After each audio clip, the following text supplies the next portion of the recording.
Hello friends, I hope you all are doing good and well in your life. जैसा कि आप लोग जानते हैं, हम लोग की सीरीज़ चल रही है इस चैनल पे क्रैश कोर्स ऑफ साइंस करके। हम लोग सबसे पहले फ़िज़िक्स पढ़ रहे हैं, जिसमें से हम लोगों ने 3 चैप्टर ऑलरेडी ख़त्म कर चुके हैं। इसके बाद हम लोग केमिस्ट्री पढ़ेंगे, उसके बाद हम लोग बायोलॉजी पढ़ेंगे। तो चलिए हम लोग अपनी नेक्स्ट स्लाइड पर चलते हैं और शुरू करते हैं आज के टॉपिक को।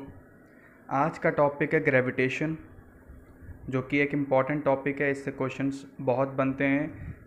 ये चैप्टर ऐसा है जिससे क्वेश्चन न्यूमेरिकल बेस्ड भी बनते हैं और थ्योरी बेस्ड भी बनते हैं। तो आपको इस टॉपिक को देख के चलना होगा। तो ग्रेविटेशन क्या होता है? दो बॉडी के बीच में जो फोर्स ऑफ अट्रैक्शन होता है उसको हम लोग ग्रेविटेशन बोलते हैं, ठीक है। तो Newton's law of gravitation, force of gravitation is directly proportional to product of their masses and inversely proportional to the square of distance between them। सबसे इम्पॉर्टेंट इसमें क्या है, ये लॉ क्या बोलता है कि जो फोर्स है वो डायरेक्टली प्रोपोर्शनल है उनके मासेस पे, ठीक है, और इन्वर्सली प्रोपोर्शनल है उनके inversely proportional to the square of the distance between them. तो ये R2 नहीं है, इसको आप लोग आर स्क्वायर कर लीजिए, ठीक है। तो जैसा कि हम लोग आपको सबसे पहले क्लास में जी की वैल्यू हम लोग ने पहले ही पढ़ ली थी, तो आप लोग को याद भी होगा। तो 6.67 इंटू 10⁻⁻11 इसका ये वैल्यू होती है, जो कि कांस्टेंट होती है। इसको चेंज नहीं करना है। आपके पेपर में ऐसे ही न्यूमेरिकल पूछ लेता है कि मान लो फोर्स गिवन है आपको, जैसे कि मास दोनों बॉडी का गिवन है, आपको रेडियस निकालनी है, ठीक है। तो ये आर स्क्वायर है, आप इसको ज़रा कन्फर्म सही कर लीजिएगा, ठीक है। तो चलिए अपने ग्रेविटी होता है ग्रेविटेशनल फोर्स ऑफ अर्थ, ठीक है। जो अर्थ का ग्रेविटेशनल फोर्स होता है, जैसे कोई भी चीज़ अगर हम लोग रखते हैं तो अगर उसको पकड़ेंगे नहीं तो वो गिर जाएगी। तो वो नीचे की तरफ क्यों गिरती है, हमेशा ऊपर क्यों नहीं जाती? क्योंकि ग्रेविटेशनल फोर्स, एक फोर्स ऑफ अट्रैक्शन लग रहा है उस बॉडी और अर्थ के बीच में, तो उसको हम लोग ग्रेविटी बोलते हैं, ठीक है। और एक्सेलरेशन ड्यू टू ग्रेविटी क्या होता है? ये होता है 9.8।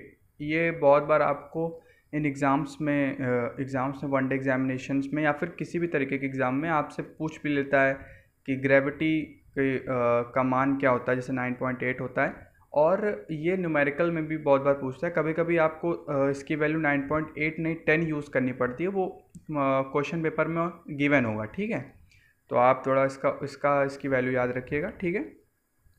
तो एक्सेलरेशन ड्यू टू ग्रेविटी जो होता है वो शेप, साइज़ और मास पे डिपेंड नहीं करता है, ठीक है। जैसा भी हो, अगर वो कोई भी चीज़ ऊपर से नीचे गिरेगी तो उसमें जो एक्सेलरेशन ग्रेविटी के थ्रू लगेगा वो 9.8 मीटर पर सेकेंड ही लगेगा, ठीक है।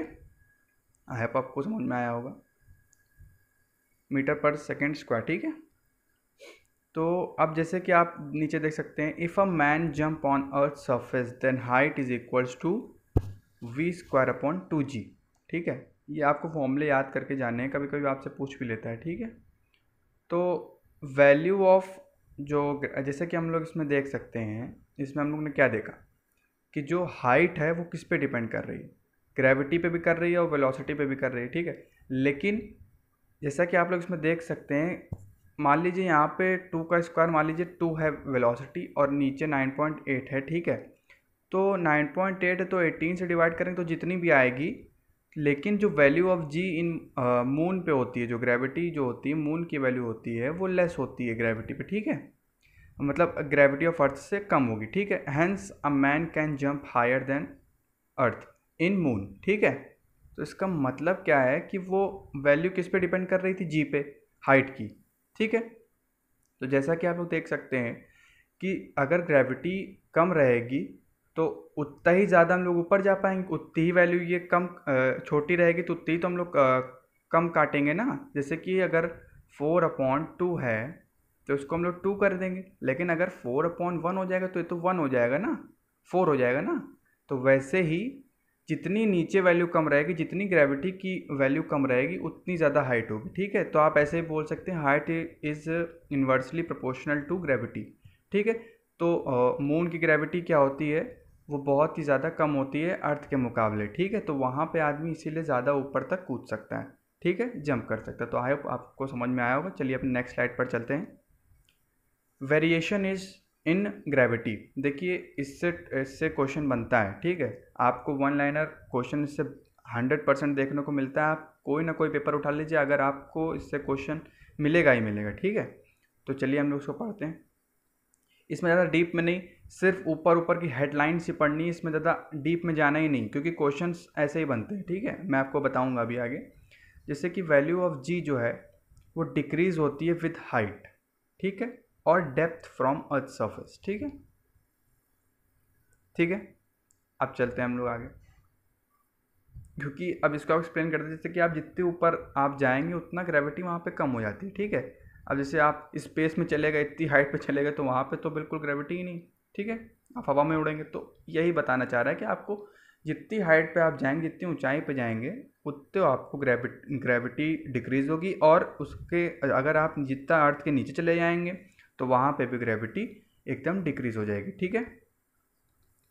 अब ये देखिए, ये बहुत इंपॉर्टेंट है। इससे क्वेश्चन पूछता है कि ये दे देता है, क्वेश्चन कैसे बनता है कि gravity is maximum where, at poles, at equators, और आपको 4 ऑप्शन ऐसे दे देगा, एट बोथ, ठीक है, नाइदर ऑफ देम, ऐसे पूछ सकता है। तो आपका ग्रेविटी मैक्सिमम होती है पोल्स पे, आपको डायरेक्टली याद कर लेना, ठीक है, और मिनिमम होती है इक्वेटर पे, ठीक है।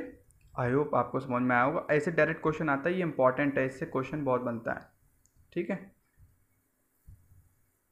अब देखिए, gravity is inversely proportional to angular speed of earth. जितनी कम होगी एंगुलर स्पीड, उतनी ज़्यादा ग्रेविटी होगी, या फिर आप ऐसे कह सकते हैं जितनी ज़्यादा ग्रेविटी होगी उतनी ही कम एंगुलर स्पीड ऑफ अर्थ होगी, ठीक है। हम आगे चलते हैं। एंगुलर स्पीड ऑफ अर्थ, ये देखिए, ये लाइन बहुत इंपॉर्टेंट है। ये जो बिकम्स 17 है ना, ये बहुत इंपॉर्टेंट है। देखिए, जब angular speed of earth 17 time हो जाती है अपनी प्रेजेंट वैल्यू की, तो body on the equator becomes weightless, ठीक है। ये आपको वन लाइनर क्वेश्चन ऑप्शन के थ्रू पूछ सकता है, बहुत इंपॉर्टेंट है, इसको आपको याद करके जाना है। मैंने प्रीवियस ईयर भी देखा था, ये क्वेश्चन बना हुआ था, इसलिए मैं आपको करा रहा हूँ, तभी ये नोट्स है, इसमें कुछ फालतू नहीं है, ठीक है। तो angular speed of earth become 17 times of its present value, ठीक है, then body on the equator becomes weightless, ठीक है। अब आगे चलते हैं। अब लिफ्ट, देखिए लिफ्ट से भी क्वेश्चन बनता है। ये चैप्टर इंपॉर्टेंट है, इससे हर कहीं से भी क्वेश्चन बन सकता है, ठीक है। अब देखिए, lift is moving with uniform speed either upward और downward, the apparent weight is equals to true weight. Apparent weight जो होता है, जो लगता है, जो फील होता है, या फिर ऐसे कह सकते हैं, और जो ट्रू वेट होता है, जो आपका वेट है, ठीक है। जैसे आपने कई बार देखा होगा, जो हाई स्लाइडिंग जो वो होते हैं, झूले होते हैं जो, ठीक है, प्लेग्राउंड्स में आपने देखे होंगे, तो आप उससे जब नीचे आते हैं तो आपको लगता है कि बहुत हल्के हो रहे हैं, ठीक है, लेकिन आप जब उस पर चढ़ते हैं तो उस पर आप थक जाते हैं, ठीक है। तो वही ऐसा ही कुछ इस पर भी है। तो जैसे कि हम लोग आगे देखते हैं, if lift is going up with acceleration, the apparent weight is more than true weight. जैसे कि अगर आप ऊपर जा रहे हैं, ठीक है, तो जैसे कि आप किसी भी चीज़ को उठाते हैं, ठीक है, आपने अपने हैंड पे उसको रखा, आपने उसको उठाया, तो आपको उसका वेट भारी लगेगा, ठीक है, किसके मुकाबले। अगर आप उसको वही सेम वेट को अगर आप नीचे झटके से लेके जाते हैं, तो वो आपको थोड़ा सा नॉर्मल लगेगा कि हाँ ठीक है। जैसे कि आप लोग जिम जाते होंगे, आप लोग डंबल उठाते हैं, तो जब डंबल करते हैं या फिर कोई भी वेट लिफ्टिंग वाला कुछ भी उठाते हैं, तो उसको जब उठाते हैं तो दम लगती है, लेकिन आप लोग उसको छोड़ देते हैं, जब उसको नीचे लाते हैं तो आप लोग का ताकत कम लगती है, ठीक है। तो उसी तरीके ये भी है, जो अपेरेंट वेट हो जाता है वो थोड़ा भारी लगता है जब वो ऊपर ले जा रहे, ठीक है। और इसी का अपोजिट क्या हो जाएगा, जब नीचे ले जाएंगे तो ट्रू वेट उसका जो है भारी हो जाएगा, अपेरेंट वेट कम हो जाएगा, ठीक है। बाकी चेंज किसी में नहीं होता। आपका ट्रू वेट तो जितना 60 kg है तो वो 60 kg ही रहेगा, लेकिन अपेरेंट का चेंज होता है, ठीक है। आपको लगता कम है लेकिन वो रहता 60 ही है, ठीक है। चलिए तो हम लोग अपने next slide, Kepler's law of planetary motion. देखिए, ये चैप्टर ऐसा चैप्टर है जिससे आप कुछ भी मिस नहीं कर सकते। बहुत इंपॉर्टेंट चैप्टर है, कहाँ से कुछ भी पूछ सकता है, ठीक है। तो आप कुछ भी स्किप नहीं कर सकते। तो इसलिए मैं तो यही कहूँगा कि आप ये पूरा वीडियो देखें, और जो मेरी सीरीज़ चल रही है उसको 1 बाय 1 देखें, नहीं बीच से देखा फिर चले गए, फिर ऐसे नहीं होता है। अगर आपको मार्क्स स्कोर करने हैं तो फुल करिए, और मेरा फुल जो क्रैश कोर्स ऑफ साइंस चल रहा है उसको फुल देखिएगा, ठीक है। और हम लोग के चैनल पे विजिट भी करिए, बहुत ही अच्छा कंटेंट आपको प्रोवाइड करा जा रहा है। तो आप एक बार गो थ्रू होइए हम लोग के प्लेलिस्ट से, ठीक है। तो चलिए हम लोग अपने नेक्स्ट टॉपिक पे चलते हैं, Kepler's law of planetary motion. ठीक है, यहाँ पे सन लिख दिया गया है, इसको गलती से ठीक है, तो आप उसको प्लांट कर लीजिएगा प्लैनेट।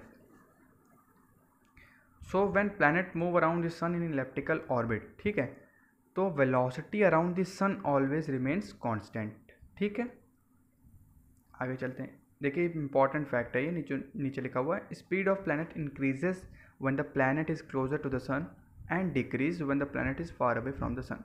आप ऐसे याद करिए, जैसे कि अगर हॉट बॉडी है, हॉट वाटर है, उसके मॉलिक्यूल्स जो आपने पढ़े होंगे वो फास्ट मूव करते हैं। ठीक है, तो वैसे ही इसको समझ लीजिए, जो प्लैनेट ऑफ इंक्रीज स्पीड जो होगी प्लैनेट की, वो इंक्रीज कब होगी, जब वो सन के पास होगा, मतलब सन में के पास होगा, मतलब कि उस सन क्या है, हॉट है, तो वो मॉलिक्यूल को तेज करेगा, तो आप ऐसे समझ सकते हैं स्पीड ऑफ प्लैनेट जो होगी वो इंक्रीज हो जाती है। ठीक है, आपसे डायरेक्ट क्वेश्चन थ्योरी बेस इससे पूछता है, ऑप्शन दे देगा। ठीक है, और when the planet is far away from the sun तो डिक्रीज हो जाएगी।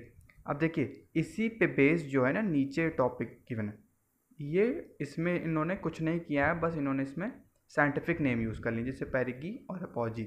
पेरिगी मतलब क्या होता है कि जब सन के पास होता है प्लैनेट, ठीक है, तो स्पीड ऑफ प्लैनेट मैक्सिमम होती है कब, when it is at perigee, मतलब कि जब वो सन के नज़दीक होगा, एंड मिनिमम एट एपोजी, जब वो सन से दूर रहेगा। ठीक है, तो इसको देख के जाइएगा, क्योंकि इसी से क्वेश्चन पूछता है, ऊपर वाले तो नहीं पूछेगा, आपको देगा वो साइंटिफिक नेम ही। ठीक है, यही गिवन रहेगा। ठीक है, तो आपको इसको देख के जाना है।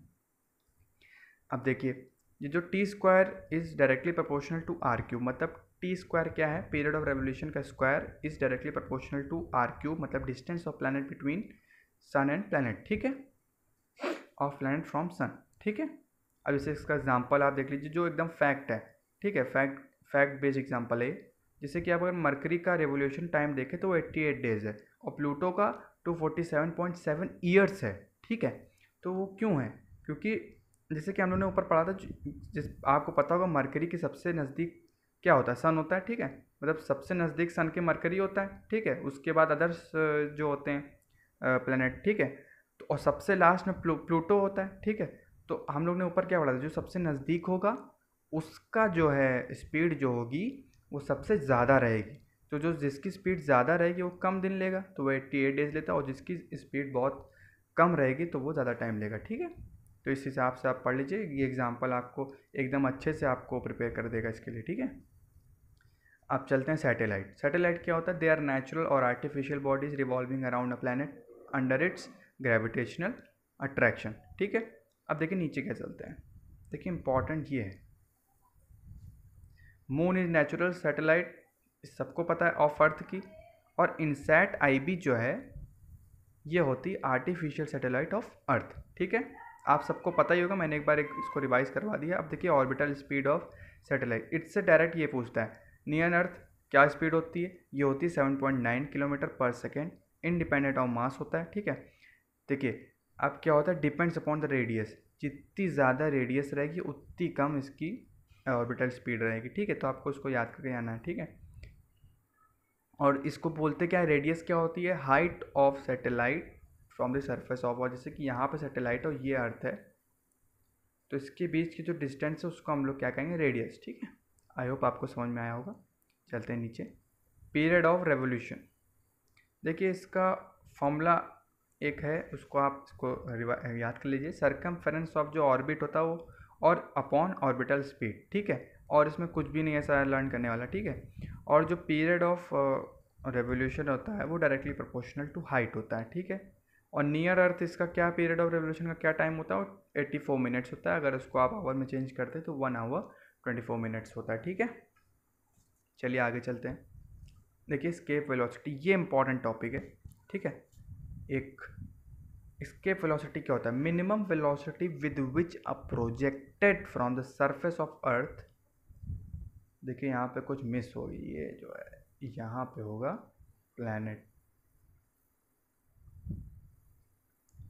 When which a planet is projected.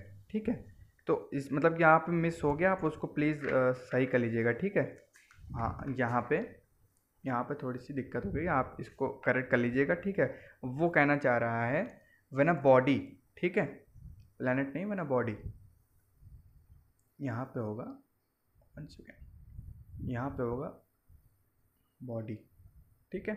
Minimum velocity with which a body is projected from the surface of earth so as it goes out of gravitational field of earth and never returns to अर्थ।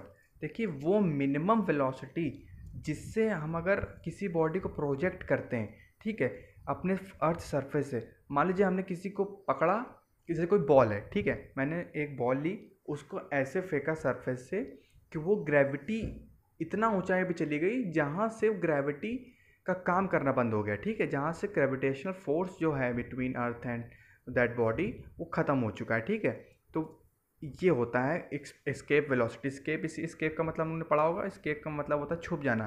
तो वो velocity जो अपनी gravitational field को मतलब कि पार कर जाए, उसके बाद वो कभी लौट के ना आए। देखिए कोई भी चीज़ ऊपर फेंकेंगे तो वो नीचे क्यों आती है? क्योंकि उस पर ग्रेविटी लग रही है। जब हम लोगों ने इतनी वेलोसिटी लगा दी कि वो ऊपर चली गई तो उस पर ग्रेविटी काम ही नहीं कर रही, तो नीचे कैसे आएगी? ठीक है, इस उसी वेलोसिटी को हम लोग कहते हैं एस्केप वेलोसिटी, ठीक है। अब ये देखिए, it is also known as cosmic velocity. और सबसे most very very important, earth की जो एस्केप वेलोसिटी होती है वो होती है 11.2 किलोमीटर पर सेकेंड, ठीक है। और जो मून की होती है वो 2.4 किलोमीटर पर सेकेंड होती है, ठीक है। ये ज़्यादा बार पूछता है, इसका क्वेश्चन 2-3 बार बना है, लेकिन मैंने इसको तो बहुत ही बार देखा है, बहुत ज़्यादा बार। एस्केप वेलोसिटी तो बहुत बार क्वेश्चन रिपीट हुआ है अलग अलग एग्जाम्स में, ठीक है। अब आगे चलते हैं। एक ये पूछ लेता है कि ऑर्बिटल और एस्केप वेलोसिटी की रिलेशन बिटवीन क्या है इसका। तो ये होता है वेलोसिटी ऑफ ऑर्बिटल, ठीक है, और ये जो होता है वो होता है वेलोसिटी ऑफ एस्केप, ठीक है। तो जैसे कि आप देख सकते हैं √g(r) है, इसमें ग्रेविटी और ये रेडियस है, और ये भी मतलब वही जो हम लोगों ने पढ़ा था, height between the body and that earth surface, ठीक है। तो ये वही है, जैसा कि आप देख सकते हैं यहाँ पर सिर्फ 2 ही तो नहीं है, तो इसका वो क्या हो जाएगा, ये हो जाएगा VE is equals to √2VO, ठीक है। आई होप आप सबको समझ में आया होगा। तो आप हम लोग की पूरी सीरीज़ देखिएगा, आधा बीच में मत छोड़ेगा। ये यहाँ पे आपका ग्रेविटेशन जो चैप्टर था वो कंप्लीट हो चुका है। अब हम लोग अपने नेक्स्ट टॉपिक पे कल चलेंगे, मतलब ऑल्टरनेट चल रहा है, तो मतलब कि कल नहीं परसों हम ये वीडियो आ जाएगा आपका, परसों, ठीक है, आपके नेक्स्ट चैप्टर का। तो आई होप आपको समझ में आएगा। Please like and subscribe this channel. Thank you.